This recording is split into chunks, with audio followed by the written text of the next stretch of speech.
안녕하세요. 보타이맨입니다. 6월 5일 미국 소식을 전해 드리겠습니다. 오늘의 첫 번째 소식입니다. 도널드 트럼프 대통령과 일론 머스크 간에 지금 설전이 오가고 있습니다. 정치판에서 영원한 동지도 없고 영원한 적도 없듯이 그냥 서로 간의 이해관계에 따라서 같이 갔다가 또는 돌아서는 것이 이 삭막한 정치판인 것 같습니다. 일론 머스크가 도널드 트럼프 대통령의 BBB 법안이라고 불리우는 크고 아름다운 법안에 대하여 비난을 시작을 하였고, 이것이 도화선이 되어 도널드 트럼프 대통령은 일론 머스크에게 테슬라와 정부 간의 계약을 끊으면 된다고 맞짱을 떴습니다. 여기에 일론 머스크는 또한 도널드 트럼프 대통령이 자기가 없었으면 대통령의 당선도 되지 않았을 것이라고 또 포문을 열었고, 또한 그는 정말 배은망덕하다고 이야기를 하고 있습니다. 도널드 트럼프 대통령은 트루트 소셜을 통하여 테슬라와 정부 간의 모든 계약을 끊을 수 있다고 엄포를 놓고 있고, 일론 머스크는 자기의 X를 통하여 도널드 트럼프 대통령이 자기 자신의 도움이 없었다면 당선이 되지 않았을 것이라고 이야기하며 덧붙여 정말 배은망덕하다고까지 이야기가 나왔습니다.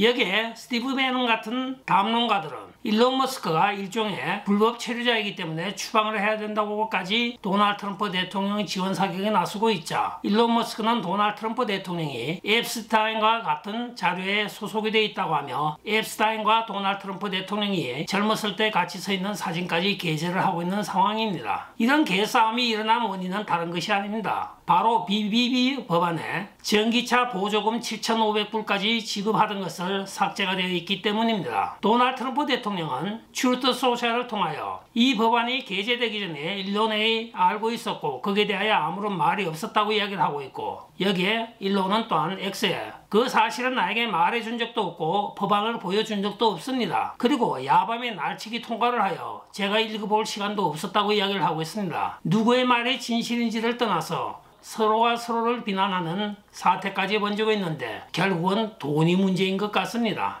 오늘 테슬라 주가는 떡락을 하고 있습니다. 테슬라 주가가 그동안 버텨왔던 것은 사실은 친트럼프 기업이라는 이미지 때문에 상당한 탄력을 받고 있었습니다. 그러나 이렇게 둘이 서로가 쌍방을 비난하며 갈 길을 갈 대로 가고 있는 마당에는 테슬라 주가가 폭락을 하고 있는 것은 당연한 수순으로 보여지고 있습니다. 일론은 결국은 마지막으로 스페이스X의 정부 지원을 없애겠다고 하는 도널드 트럼프 대통령의 발언에 맞받아서 그러면 우주에서 지구로 귀환하는 모든 사람들에게 제공하던 그 우주 셔틀을 파괴해버리겠다고까지 극단적으로 표현을 하고 있습니다. 일전에 일론 머스크가 도지 수장직을 내려놓고 은퇴할 때 백악관에서 눈이 시커멓게 눈탱이 밤탱이 된 상태로 나타났습니다. 기자들과 여러 호사가들이 물어봤을 때 그는 자기가 데리고 있는 아들인 X가 5살밖에 안 되니까 펀치에 무슨 힘이 있겠나고 하여 자기를 때려보라고 했는데 때렸는데 그 충격 때문에 눈이 시퍼렇게 멍이 들었다고 하며 그 밤탱이 눈을 자랑스럽게 이야기하였는데 과연 그것도 사실인지 궁금하기도 합니다.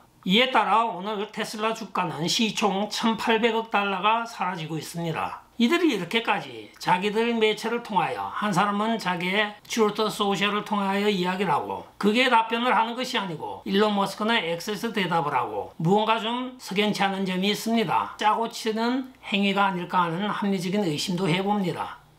다음 소식입니다. 제롬 그로콘 주니어 미국 검사는 2명의 중국 학생들을 테러 용의자로 기소했다고 오늘 발표를 하였습니다. 이 2명의 중국인은 바로 윤칭시안과 준용유라고 하는 남녀입니다. 이들은 세계적으로 농업 테러 무기로 분류가 되어 있는 곰팡이 균주를 미국 중부로 반입한 것이 들통이 나서 오늘 구속 기소가 된 것입니다. 이들은 미시간 대학 실험실을 통하여 이 균주를 미국 중부에 퍼뜨릴 계획을 갖고 있었으며 이 균주로 인하여 세계는 해마다 수십억 달러의 농산물 피해를 보고 있습니다. 이 곰팡이 균주는 바로 플라지움 그라니에아룸이라고 불리고 있으며 이 곰팡이는 바로 이상마름병을 유발하고 있으며 매년 세계적으로 수십억 달러의 경제적인 손실을 초래하고 있으며 농업 테러 무기로 분류가 되었던 것입니다. 한편 이들은 중국 공산당의 충성서약까지 한 골수 분자 간첩들로 알려지고 있으며 이 곰팡이 독소는 사람과 동물에게 구토, 간 손상 그리고 생식 기형을 초래한다고 밝혀지고 있습니다. 이것은 트럼프 대통령이 중국 유학생 비자 발급 금지를 지시한 데 동시에 나온 사건이기도 합니다.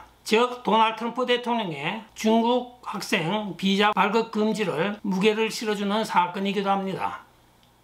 다음 소식입니다. 미국의 무역 적자 폭이 상당히 줄었습니다. 상품 및 서비스 무역에 관한 3월달엔 1383억의 무역 적자를 기록하였으나 4월 말 기준으로는 616억으로 그치고 있어 급격히 줄어든 것이 보여지고 있습니다. 이는 역대 최고의 월별 개선의 숫자로 나타나고 있으며 이것은 수입이 급격히 감소하고 미국 수출이 꾸준한 증가로 이어지는 호신호로 보여지고 있습니다. 특히 수입의 경우에는 약 13.8%의 감소가 되고 있는 것은 바로 관세가 높아질 것이라는 기대하에 업체들이 서둘러 수입을 감행함으로써 4월달에 그만큼 수입이 확 줄어든 원인도 있지만 결과적으로는 수출이 꾸준히 늘어나서 약 3%가 증가하였다고 합니다. 그리하여 서비스 관련 무역 흑자는 25억 달러에 이르고 있으며 의약 관련에 있어서 아일랜드와의 무역 적자도 293억이었던 것이 4월달에는 95억 불로 줄어들었습니다. 중국과의 무역 적자도 크게 줄어 197억 달러에 그친 것으로 나타나고 있습니다. 그간의 관세에 관하여 비판론자들은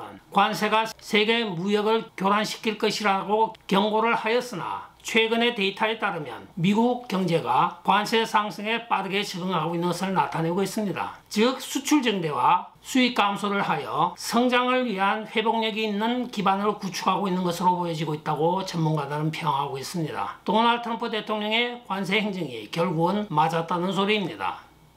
다음 소식입니다. 사우스웨스트 항공이 결국은 그간에 유일하게 승객당 2개의 공짜 수화물 서비스를 중단한다고 오늘 발표를 하였습니다. 따라서 이들은 앞으로 수화물 1개는 35불, 2개를 할 경우에는 45불을 매기겠다고 이야기하고 있으며 충성 고객에겐 그간에 제공하였던 2개의 수화물 공짜를 계속 적용하겠다고 밝혔습니다. 따라서 공식적으로 그간에 유일하게 대형 항공사에서 공짜 수화물 2개를 허락하였던 사우스웨스트가 사라짐에 따라 앞으로 미국의 대형 항공사나 로컬 항공사들의 공짜 수화물 서비스는 없어지게 되었습니다. 끝까지 시청해 주셔서 감사합니다. 지금까지 보타이맨이었습니다. 여러분 좋아요, 댓글, 구독, 알림 부탁드리고 안녕히 계십시오. 바이.